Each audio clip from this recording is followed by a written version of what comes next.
Good morning dear student. आज के इस सेशन में मैं आपको भाषा व्याकरण का एक छोटा सा टॉपिक पढ़ाने जा रही हूँ जिसका नाम है भाषा व्याकरण और लिपि और बोली। लेकिन बेटा ये पढ़ाने से पहले आप जिस सब्जेक्ट को पढ़ रहे हो उसके बारे में आपको नॉलेज होना ज़रूरी है। तो मैं आपको क्या पढ़ाती हूँ बेटा? हिंदी पढ़ाती हूँ।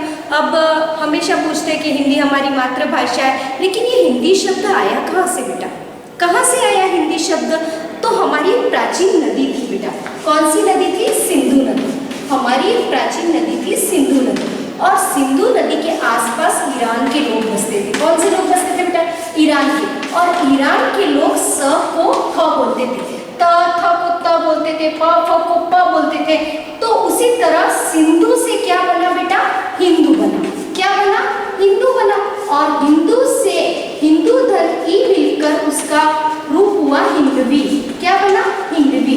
और हिंदवी से रूढ़ होकर बेटा आपका हिंदी शब्द बना। तो अब तक तो हमने ये पढ़ा कि हिंदी शब्द सिंधु नदी से ईरान से आया, यानी हिंदी शब्द आया कहाँ से? तो हिंदी फारसी पारसी ईरानी भाषा का शब्द है। लेकिन बेटा हिंदी शब्द क्या है? हिंदी शब्द है क्या? कहाँ से आई है? हिंदी भाषा आई कहाँ से? तो हमारी मूल भाषा, हमारी प्राचीन, हमारी भाषा जननी कौन सी है? हमारी जननी है संस्कृत भाषा। कौन सी भाषा है बेटा?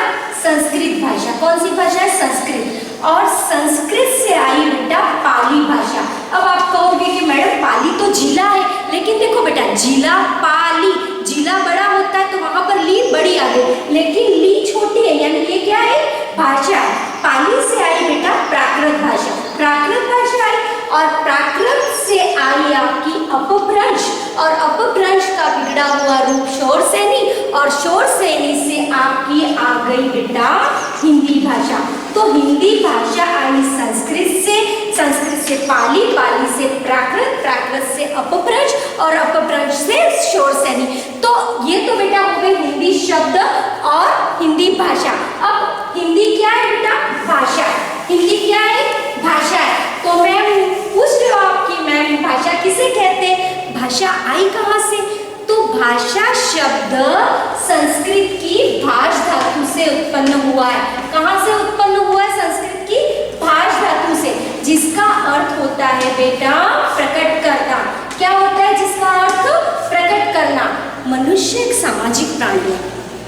मनुष्य एक सामाजिक प्राणी है, और जब तक वह अपने भावों और विचारों का आदान प्रदान करता है समाज में रहकर, उसे ही तो भाषा कहते हैं। जैसे फॉर एग्जाम्पल मैं आपको ये लेसन पढ़ा रही हूँ, आप लोग इसे सुन रहे हो, सुनकर आपने घर पे जाकर अपने पेरेंट्स को बताया कि मैडम ने तो हमें यह पढ़ाया आज। और सपोज किसी के पापा कुवैत में रहते हैं, तो उसने यह बात अपने पापा को लिख कर बताई कि पापा मैडम ने तो आज मुझे भाषा और व्याकरण पढ़ाया। तो जो भाषा पढ़कर, बोलकर, सुनकर प्रतीत की जाती है, यानी आदान प्रदान किया जाता है, उसे क्या कहा जाता है? भाषा कहा जाता है। अब होता है कि जिस तरह बॉडी के पार्ट्स होते हैं उसी तरह भाषा के भी पार्ट्स हैं। तो भाषा के बेटा दो पार्ट्स हैं। कितने पार्ट्स हैं? दो पार्ट्स मूल रूप से, ठीक है ना? मूल रूप से भाषा के दो पार्ट्स हैं। फर्स्ट पार्ट है मौखिक भाषा, और देखते हैं अपन मौखिक भाषा, और सेकंड पार्ट आपका आ गया लिखित भाषा। ठीक है ना बेटा? अब ये सब जानते हो, आप सबको पता है कि मौखिक भाषा होती है और लिखित भाषा होती है। जो भाषा मैं आपको बोलकर प्रकट कर रही हूँ वो कौन सी कहलाए? मौखिक भाषा। फॉर एग्जाम्पल रेडियो, दूरदर्शन, बोलना, आपस में बातचीत करना, कन्वर्सेशन करना, सारे मीनिंग मौखिक भाषा के। और मौखिक भाषा हमारा पौराणिक, जब मनुष्य चीज़ों को नहीं जानता था, जब मनुष्य लिखना नहीं जानता था, तब यह भाषा का रूप अपनाया जाता था। भाषा का दूसरा रूप होता है बेटा लिखित भाषा। अब मैंने आपको कहा कि ये सारी चीज़ें बेटा डू राइट एवरीबॉडी, तो आपने इन चीज़ों को लिख दिया। तो लिखकर जिन चीज़ों को प्रेरित किया जाता है वह कौन सी भाषा कहलाती है बेटा? लिखित भाषा कहलाती है। जैसे मैंने कहा कि बेटा एक पत्र लिखो, आपने उस पत्र को लिखा, तो यह भाषा का ऐसा रूप है जिसे हम प्राचीन काल तक क्या अपने हमेशा अपनी मेमोरी में फिट कर सकते। लिखा हुआ कहते हैं ना कि बोला हुआ तो कभी और भी भूल सकते, लेकिन लिखा हुआ हम कभी भूल नहीं सकते, लिखा हुआ हमारी मेमोरी में फिट हो जाता है। अब भाषा का एक तीसरा रूप आता है बेटा सांकेतिक भाषा।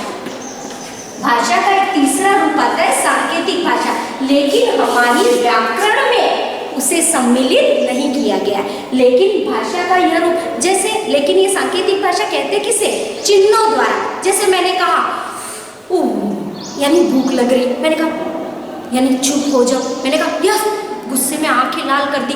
तो जैसे ट्रैफिक खबरदार सिग्नल देता है, तो वो भाषा कौन सी भाषा कहलाएगी? आपकी सांकेतिक भाषा कहलाएगी। तो ये तो हो गए भाषा के रूप। अब भाषा का प्रयोग के आधार पर भी भाषा के कुछ रूप होते हैं, मातृभाषा, राष्ट्रभाषा, राजभाषा। अब आप कहोगे मैम मातृभाषा क्या कहलाती है? तो मातृभाषा कहलाती है जो भाषा हम अपनी मम्मी के यानी अपनी माता के मुख से और परिवार के साथ जो भाषा बोलते हैं वह भाषा कहलाती है मातृभाषा। अब आती है आपकी राजभाषा। What is the meaning of राजभाषा?